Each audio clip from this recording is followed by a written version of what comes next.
Hi, my name is Lou Sclafani, a retired district chief from Pinellas Park, Florida, where I served for over 30 years. Currently, I'm an adjunct instructor at St. Petersburg College Fire Training Center.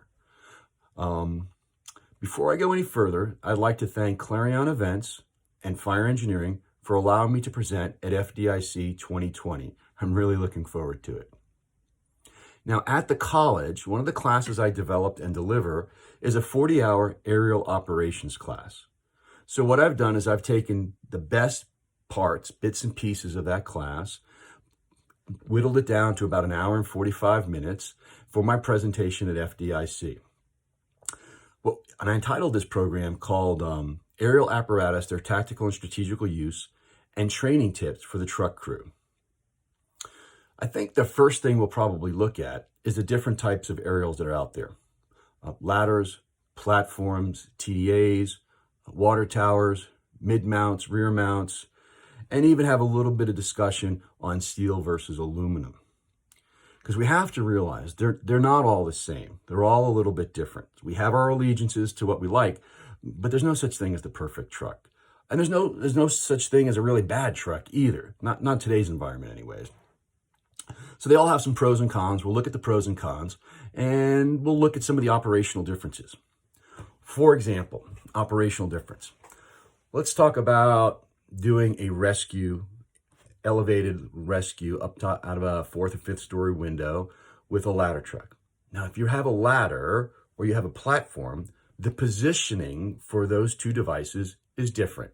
They just are. And so we're going to talk about that as an example. Same thing with positioning for firefighting.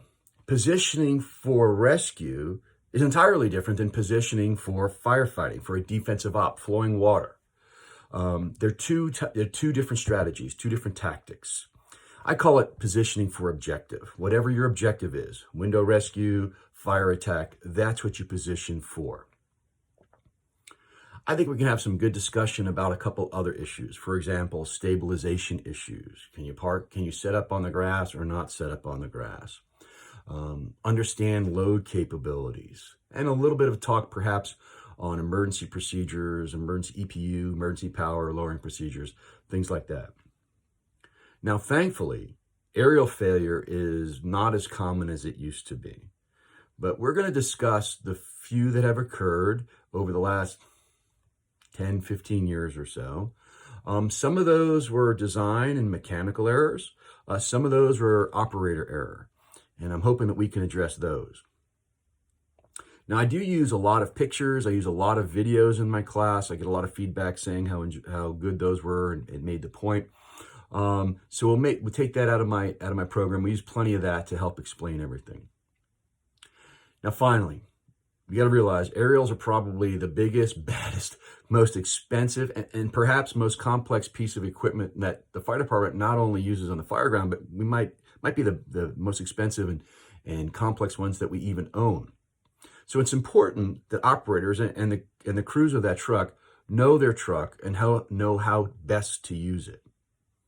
So to help with that, I've developed a list of training drills that'll be available to you. You can take back to the station, take back to your crews, and you can practice to get better at our craft. There's 10, 11 different skills and drills in there that you can work on. Almost a year's worth of in-house company training, if you will. And the whole idea behind that is to make us just work better and safer and more efficient on the fire ground. That's probably it. I hope to see you at FDIC on the 23rd.